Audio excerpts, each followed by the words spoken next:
He was always too busy for me, but he was never too busy for his friends, his work, his phone. One day, I got tired of being last on his list, and someone else made me feel like a priority. When my husband finally looked at me and said, "You seem different," I smiled and replied, "Because someone finally makes me feel special." He chuckled. "Who?"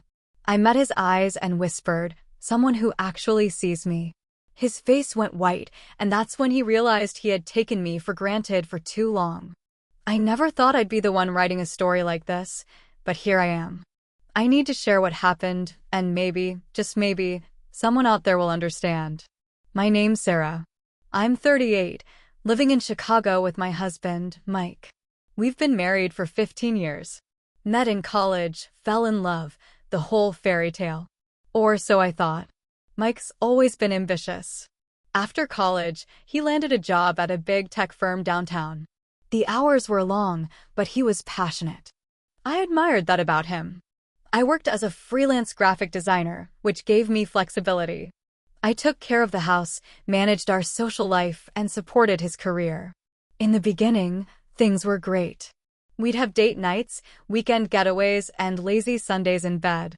But as the years went by, Mike became more consumed with work. Late nights turned into overnight stays.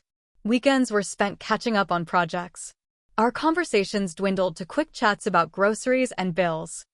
I felt like a roommate, not a wife. I tried talking to him. Told him I missed him, missed us. He'd apologize, promised to do better, but nothing changed. I started feeling invisible, like I was fading into the background of his life. Then came the breaking point. One Friday night, I cooked his favorite meal, lasagna. Spent hours in the kitchen, hoping for a nice dinner together. He called, said he was stuck at work. I ate alone, staring at his empty chair. After dinner, I scrolled through social media, seeing friends out with their partners, smiling, happy. I felt a pang of jealousy and sadness. That's when I got a message from an old friend, Jake. We hadn't talked in years. He was in town and wanted to catch up. I hesitated but agreed. Maybe a friendly chat would lift my spirits. We met at a cozy bar downtown. The moment I saw him, memories flooded back. We laughed, reminisced, and for the first time in a long while I felt seen. Jake listened, really listened. He noticed the sadness I tried to hide. One drink turned into several. The bar dimmed, the world outside blurred. Jake reached across the table, took my hand, and said, "You deserve to be happy, Sarah." His touch was warm, comforting. I didn't pull away. We ended up at his hotel room. I knew it was wrong, but in that moment, I didn't care. I felt alive, desired. We spent the night together. The next morning, guilt consumed me. I left before Jake woke up, went home, and stood under the shower, trying to wash away the betrayal. I couldn't look at myself in the mirror. Mike came home that evening, exhausted. He barely noticed my turmoil. I wanted to confess, to scream, to make him see me. But I stayed silent. Days turned into weeks. Jake left town, and we didn't keep in touch. I buried the affair, but the weight of it pressed down on me. I became distant, cold. Mike noticed. One night, he confronted me. "You seem different," he said, concern in his eyes. I looked at him, tears streaming down my face. "Because someone finally made me feel special," I whispered. His face paled. "Who?" "Someone who actually sees me," I replied. Silence filled the room. The reality of my words sank in. We stood there, two strangers sharing the same space. I don't know what happens next. Our marriage is hanging by a thread. I regret my actions, but part of me resents Mike for pushing me to that point. Mike didn't say a word after I told him. He just stood there, his face blank. No yelling, no crying, nothing. That silence? It was worse than if he'd screamed. He walked past me, straight to the bedroom, and shut the door. Not slammed, just quietly clicked it shut. I stood there in the kitchen, my heart beating so hard I could feel it in my ears. That night, we didn't sleep in the same bed. I stayed on the couch, staring at the ceiling, replaying everything over and over. The things I said. The look on his face. The sound of that door closing. The next morning, Mike acted like I wasn't even there. He showered, dressed, grabbed a protein bar, and left. No eye contact. Not a single word. I didn't know if that meant he hated me, or if he just didn't know how to deal with any of it. 2 days passed like that, just silence. We existed in the same space, but it felt like living with a ghost. On the third day, he finally spoke. "Did you love him?" His voice came from behind me while I was making coffee. I froze. "No," I said. "It wasn't love. It was needing something." He nodded slowly. "Was it just once?" I hesitated. "Yes." And it was. But one time can still burn down everything. Mike didn't respond.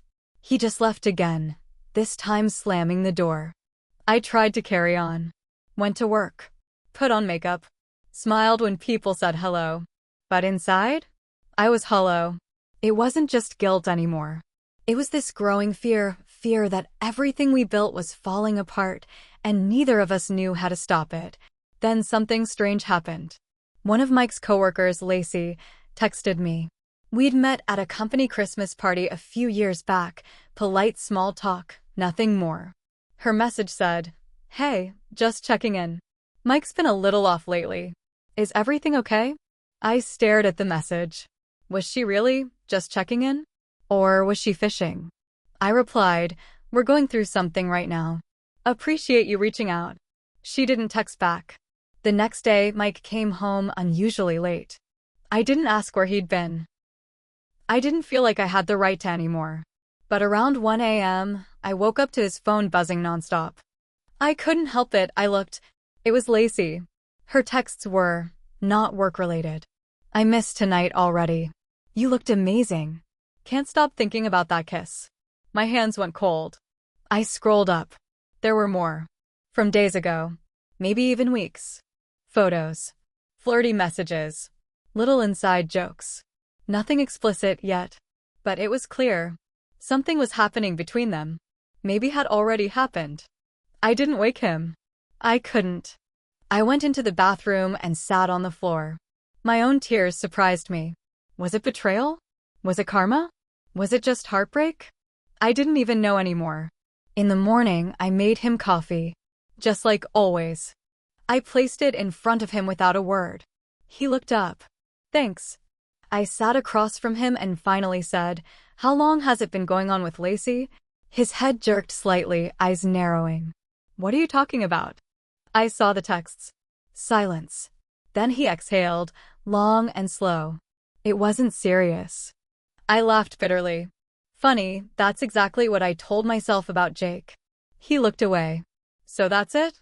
I asked. We both stepped out and now we just... What? Pretend this never happened. He ran a hand through his hair. "I don't know. Did you sleep with her?" More silence. Then, "No. Not yet." The "yet" hit me like a slap. I stood up. "You didn't have time for me, but you had time to fall for your coworker." "It wasn't about time," he said sharply. "It was about connection. You shut me out." "Oh, come on," I snapped. "I shut you out? I was practically begging you to see me for years." The fight exploded. Words we never thought we'd say flew across the kitchen. Blame. Pain. Anger. Things we held in for too long. Things that should have been said earlier, but were now soaked in bitterness. At one point, he shouted, "Maybe we've both been checked out of this marriage longer than we admit." I threw my hands up. "Then why are we still pretending?" And then, just like that, the argument ended. Not because we resolved anything, but because we were both just tired. We stopped talking again. But something shifted. Now there was tension in the silence. Like we were both waiting to see who would blink first. Who would leave? Who would apologize? Who would save it or walk away from it? Then I got a message I never expected. Jake. He was back in town. He didn't say much, just that he hoped I was okay. That he was thinking about me. That he'd never forgotten that night, and not in a sleazy way, more like he really cared. I didn't respond. I sat with that message for a long time. I wanted to talk to someone. But my friends? They had no idea. I'd never told anyone what happened. My sister would lose it. My mom would cry. So I just kept it all inside. Again, One night, Mike came home late. I was in bed, pretending to sleep. He sat down on the edge of the bed and whispered, "I don't know if I can forgive you. But I also don't know if I want to lose you." I didn't say anything, because I didn't know either. And the craziest part? The next morning, I checked his phone again. Lacey had sent him one final message. "I hope you figure out what you really want. But I'm not waiting." He didn't reply. Now we're in this weird space. Not talking about it. Not fixing it. Not ending it. Just two people stuck in a house full of silence, guilt, and memories. And I keep asking myself one question: how do two people who loved each other this much end up here? A few days after Lacey's final text, something weird happened. Mike started acting nice. Not fake nice, but strangely thoughtful. He started coming home earlier.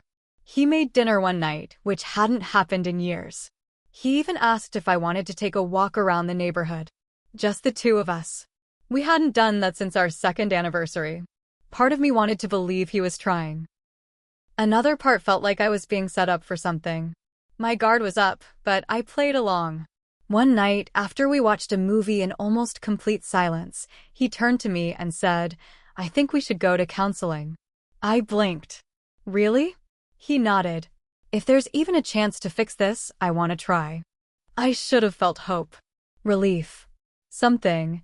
But instead, I felt a pit in my stomach. I agreed. We scheduled the first session. That same week, I started getting weird calls from an unknown number. No one said anything, just silence, then a hang-up. It happened twice. The third time, someone finally spoke. "You think you're the only one who knows pain?" The voice was a woman's. Cold. Calm. I froze. "Who is this?" I asked. Click. She hung up. I sat there, heart racing, thinking, was it Lacey? It made no sense. She said she was done. She walked away. But something felt off. Later that night, I told Mike. He looked uncomfortable. "You think it was her?" I asked. He hesitated. "I don't know." She was upset. Maybe more invested than I thought. "What did you tell her?" I told her I was married. That I had to work things out with you. And now she's calling me like some unhinged Lifetime villain? "I'll talk to her," he said. But the look in his eyes said he didn't want to. That weekend, I noticed his phone had a new lock screen password. That was new. He never cared before. Now suddenly, privacy mattered? I didn't push it. But I paid attention. Fast forward to our first counseling session. The therapist was a soft-spoken woman named Dr. Lauren. She asked questions, gently peeled back layers, and listened without judgment. Mike and I sat there, awkward, guarded, and raw. We talked about the affair. The silence. The loneliness. The resentment. But something about Mike's answers rubbed me the wrong way. He kept using phrases like, "She drifted, I was doing my best, I didn't want to hurt anyone." It sounded rehearsed. Too polished. Like he wasn't speaking to me. He was performing. On the third session, I brought it up. Sometimes I feel like Mike's saying what he thinks he's supposed to say, not what he really feels. Dr. Lauren nodded slowly. "Mike, do you feel like you're holding back?" He didn't respond right away. Then he said, "I just don't want to make things worse." That night, something told me to check the trash folder in our shared laptop's email. There it was. An unsent draft. A long email. From Mike. To Lacey. "I hate that we ended like that. I miss what we had. Things here are still a mess. She's trying, but I don't know if I even want this marriage anymore. I wish things were different. I wish I was with you." My stomach dropped. The date on the draft? After our first counseling session. So while I was sitting there, spilling my guts, trying to glue us back together, he was still thinking about her. I didn't confront him. Not yet. I made copies. Took screenshots. Saved them all. I needed to know how deep this rabbit hole went. 2 days later, Mike came home flustered. His phone rang and he stepped outside to take it. He was gone for almost an hour. When he came back, he said it was a work thing. But I knew better. That gut feeling? It came back stronger than ever. So I did something I'm not proud of. I followed him the next night. He said he had a late meeting with his boss. I waited 30 minutes, then drove toward his office building, only he wasn't there. He was parked outside a cafe in Wicker Park. And he wasn't alone. Lacey was there, sitting across from him. I watched from my car, hands shaking. They weren't touching, but the way they leaned in, the way she smiled, she still thought she had a chance. After 20 minutes, she stood up and left. He stayed, head in his hands, not moving. I drove home in silence. I didn't say anything that night either. I waited until our next counseling session. Dr. Lauren asked, "How are things between sessions?" I looked right at Mike and said, "He met up with Lacey 2 nights ago." His head whipped toward me. "What?" "Don't lie. I saw you." Dr. Lauren sat forward slightly. "Mike, is that true?" He stammered. We just talked." She wanted closure. "So you gave her closure behind my back? While telling me you wanted to fix this?" He was silent again. I stood up. "You're not confused. You're a coward. You want both of us to keep orbiting around you so you never have to make a decision." Dr. Lauren asked if I wanted to take a break. I said no. I walked out. That was 2 days ago. I haven't talked to him since. I've been staying at my sister's place. And then, today, I got a package. No return address. Just my name on it. Inside? A printed copy of Mike's email draft to Lacey. No note. Just the email. Someone wanted me to see it. But I already had. The only question now is, who else knows? And what do they want from me? The morning after I received that anonymous package, I went back home. Not to forgive. Not to forget. I was just done playing in the dark. Mike was in the kitchen, in gym shorts, eating cereal like nothing had happened. He looked up, surprised to see me, but didn't say anything right away. I dropped the printed email on the table in front of him. He stared at it, then back at me. His face changed. Not guilt, just panic. "Where did you get this?" he asked. "Does it matter?" I replied, "Someone else out there knows what you wrote. Someone besides me. Think about what that means." His face turned pale. "Lacey wouldn't have. I don't think she did. I think someone else sent it to me. Maybe someone at work. Maybe someone who's seen more than you think." His hand shook as he pushed the paper aside. "It's not what it looks like." I scoffed. "It looks like you were stringing me along while still pining for her. While sitting across from me in counseling, pretending." "I never sent it," he snapped. "You still wrote it." He stood up, voice rising. "What do you want from me, Sarah? Blood? Do you want me to admit I'm a terrible husband? Fine. I am. I failed you. But so did you. You didn't just cheat. You stopped loving me way before Jake." I stood my ground. "I begged you to see me. For years. I waited, I supported you, I stayed home every night while you chased a career and networked with everyone but me. I was invisible, Mike. You think I didn't feel that?" He barked. "You stopped being you. You became this, stranger. Sad, distant. Like living with a ghost." That word again. Ghost. I stepped closer. "Then why didn't you say something? Why didn't you fight for me?" "Because I didn't think you'd still be there. I thought you were already gone." There was a long, painful silence. Then, from the hallway, came a voice neither of us expected. "I think you both forgot who was in this house watching everything fall apart." We turned. Our neighbor and old family friend, Deanna, stood at the doorway. She held a package in her hand, my name on the front. She lived across the hall in our apartment building, a quiet woman in her 60s. We always waved, occasionally brought her soup when she wasn't feeling well. Now she looked furious. "I'm the one who sent the email," she said bluntly. "And the reason? Because I'm tired of seeing people lie to each other and pretend it's love." Mike looked stunned. "You what?" Deanna tossed the extra package on the table.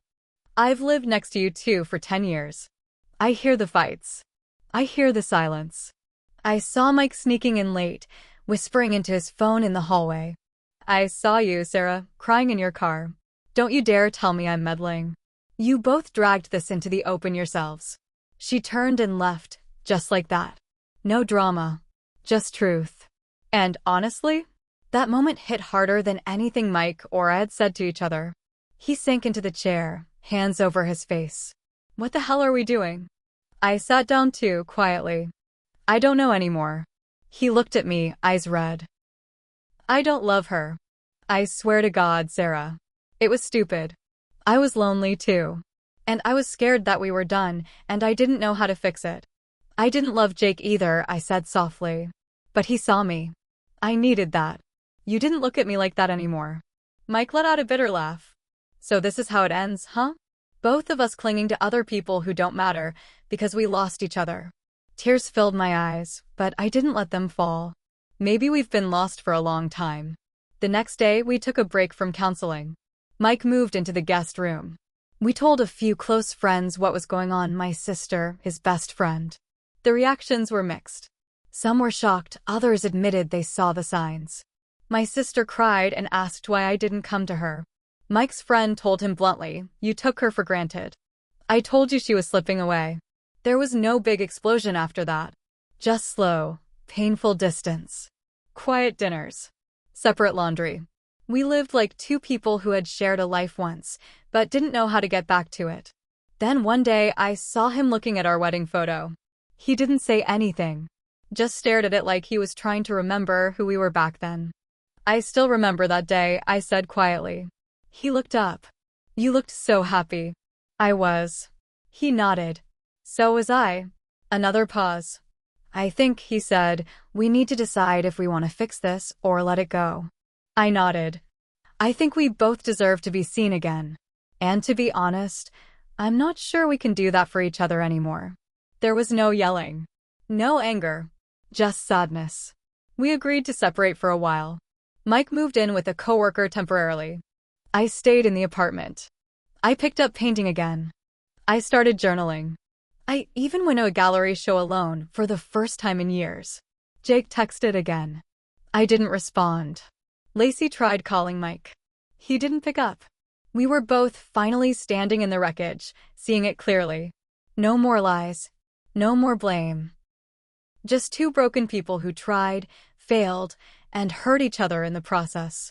We still don't know if this is the end. But I do know this. You can give someone everything, your love, your time, your loyalty, and still feel unseen. Still be forgotten. And sometimes, the deepest betrayal isn't a kiss or a lie. It's the quiet neglect. The years spent not looking at each other. Not hearing. Not trying. And I won't let myself be invisible anymore. Maybe I'll heal. Maybe we both will. But from now on, I'm choosing me. Because someone needs to.